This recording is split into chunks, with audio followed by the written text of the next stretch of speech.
এই যাবো আমরা এখন পাটুরিয়া ঘাট। আমি আর মিশন বেড়াইতে যাবো। তোরা স্ট্যান্ড থেকে গাড়িতে ওঠার জন্য দাঁড়ায় আছি। হ্যাঁ মিশন কই যাবো আমরা? দেখি যাই একটু ঘুরে আসি, পাটুরিয়া যাব। অনেকদিন কোথাও যাওয়া হয় না, যাই একটু ঘুরে আসি। অনেকে ওখানে গিয়ে অনেক খোলামেলা আবহাওয়া আছে তাই না? হ্যাঁ অবশ্যই খোলামেলা আবহাওয়া আছে, পদ্মা নদী, ওইখানে গেলে মন ফ্রেশ হবে অবশ্যই, আশা করা যায়।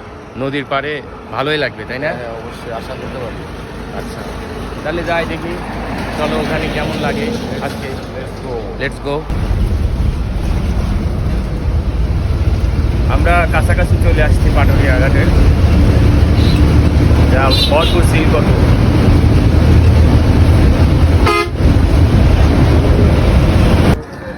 আসলে এটা হলো পাটুরিয়া ঘাটের পার্শ্ববর্তী একটা টার্মিনাল। এটা আসলে মেন স্ট্যান্ড না, এখানে নতুন স্থাপিত করা হয়েছে লঞ্চ ঘাট।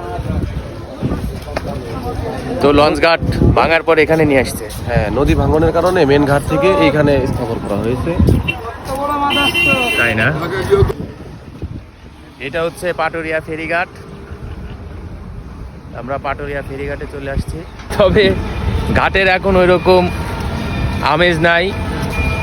পদ্মা সেতু হওয়ার পরে এই ঘাটের ফেরি চলাচল কমে গেছে, ঘাটের গাড়ির সংখ্যাও কমে গেছে তাই না মিশন? তিন ভাগের এক ভাগ তিন ভাগের এক ভাগ গাড়িও এখান দিয়ে পার হয় না।